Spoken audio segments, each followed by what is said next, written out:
Madame, Monsieur, bonjour. Bienvenue dans votre journal. Dans cette édition, vous entendrez le Premier ministre Rim Talba Jean-Emmanuel Ouedraogo s'exprimer à l'issue du tout premier conseil des ministres de son gouvernement formé le 8 décembre dernier.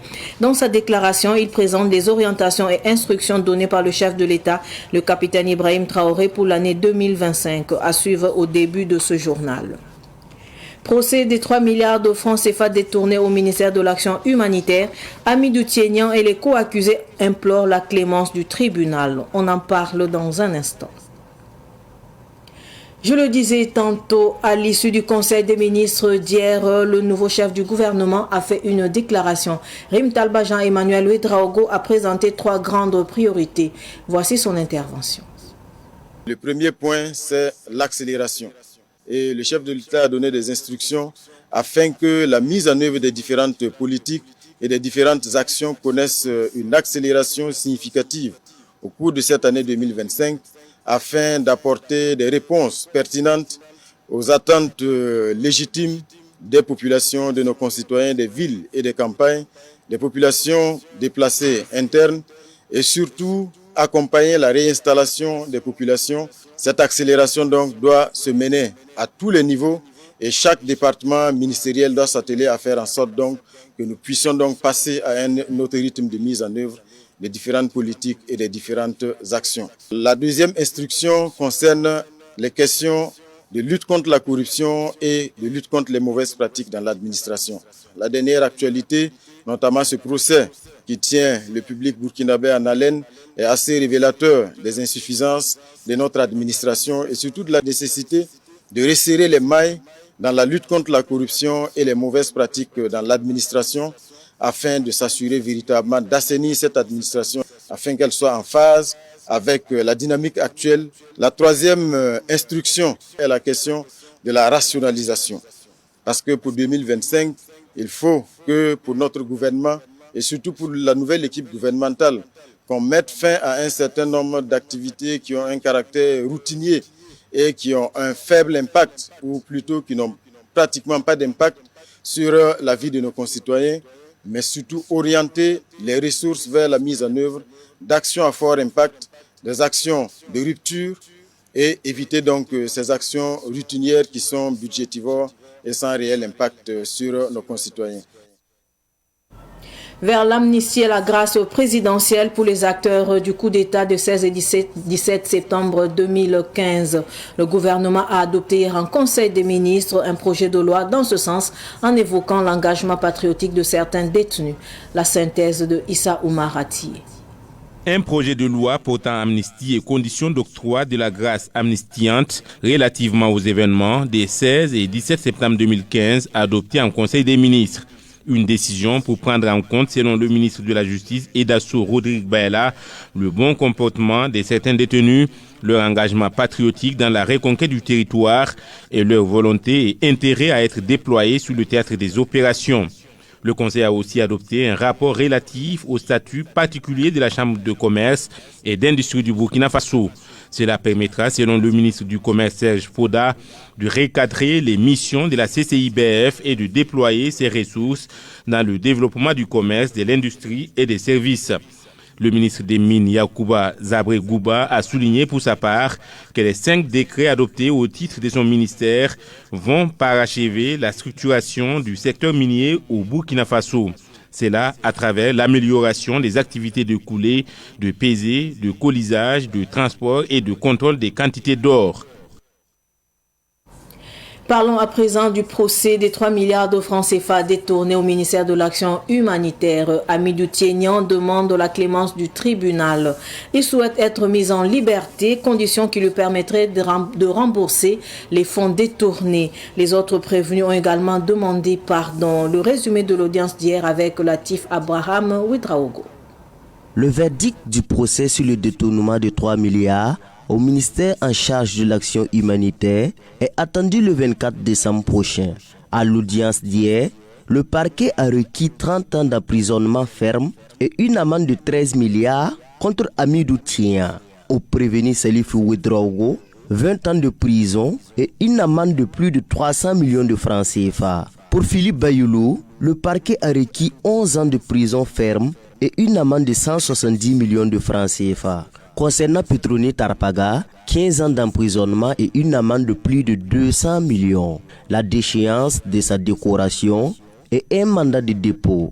Le réseau national de la lutte anticorruption RENLAC, constitué partie civile, a souhaité que les prévenus soient condamnés à la hauteur de la gravité de leurs faits. Après les plaidoiries des différents conseillers des prévenus, Hamidou Tian et ses co-accusés sont passés l'un après l'autre à la barre pour demander pardon et demander l'indulgence du tribunal. Tout autre sujet à présent, le 18 décembre de chaque année, le monde célèbre la journée internationale des migrants. Au Burkina Faso, le réseau syndical sur la migration, en partenariat avec la CSI Africa, a marqué cette journée par un atelier de sensibilisation. La rencontre s'est tenue à l'Institut national de formation en travail social à Ouagadougou.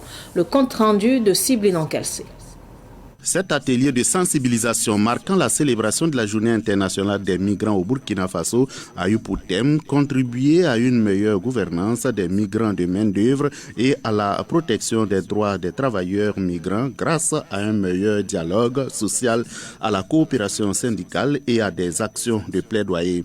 Selon Pépin Zorengré, président du réseau syndical sur la migration, le réseau a pour rôle de faire en sorte que les migrants se sentent mieux partout où ils s'installent. Notre rôle, c'est de faire en sorte qu'ils se sentent mieux partout où ils sont.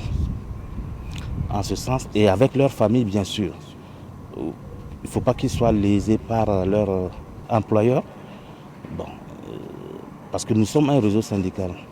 Et le réseau syndical est là pour les bonnes conditions de travail et de vie des migrants.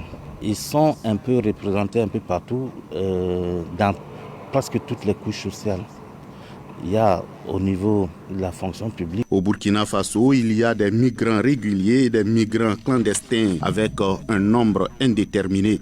C'est pourquoi les responsables du réseau ambitionnent les réunir pour mieux les organiser. Mais justement, dans un premier temps, c'est de les réunir.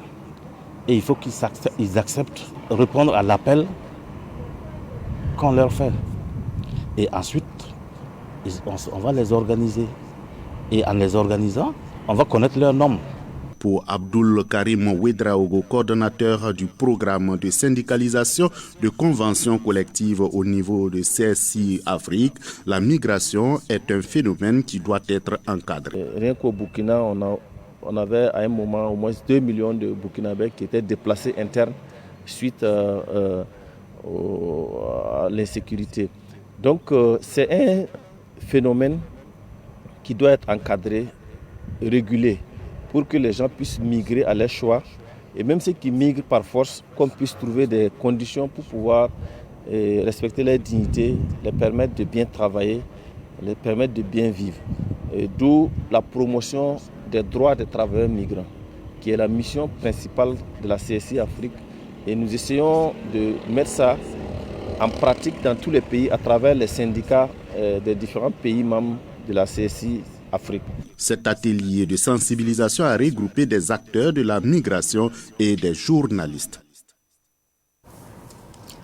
Amadé Ouedraogo est le nouveau président de la délégation régionale du centre du Conseil national du patronat burkinabé. C'est ce qui est ressorti de l'Assemblée générale tenue hier à Ouagadougou. Les détails avec Sidiki Kabré. Amadé Ouedraogo est porté à la tête du patronat de la région du centre pour un mandat de 5 ans.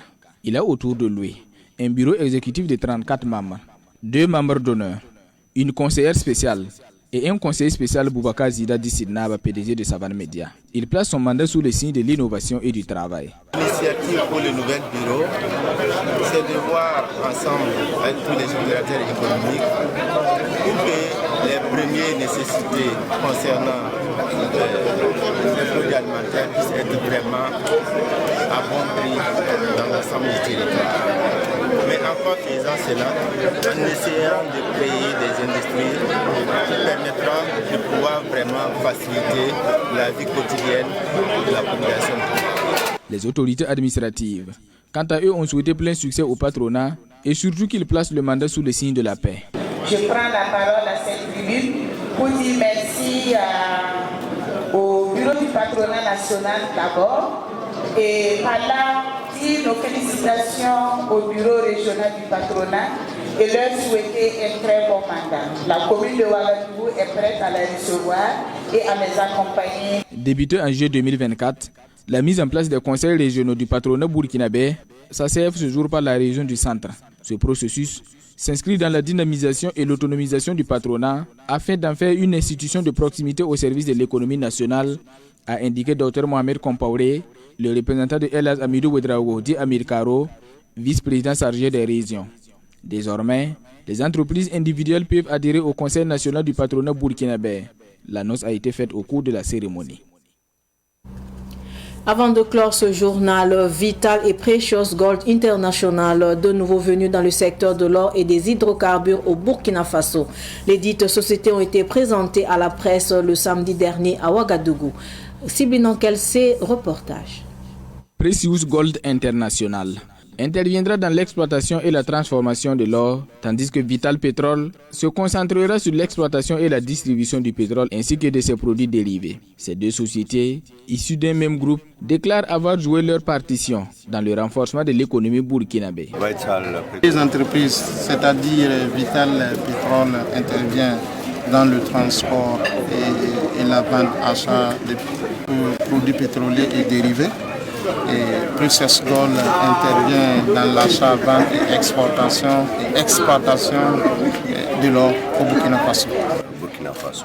Selon le président directeur général du groupe, le choix du Burkina Faso n'est pas le fruit du hasard, mais une décision mûrement réfléchie. Burkina Faso is very potential.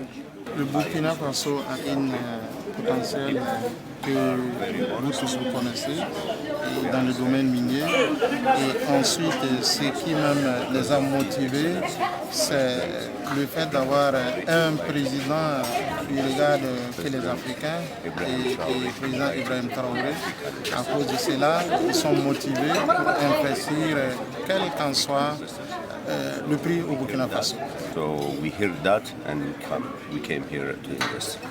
Les deux entreprises assurent qu'elles contribueront à la réduction du chômage en recrutant localement, affirmant que les compétences nécessaires seront puisées au Burkina Faso. C'était plutôt un reportage de Sidiki Cabré. Ainsi s'achève cette édition d'information. Merci de rester fidèle au programme de Savane TV. Au revoir.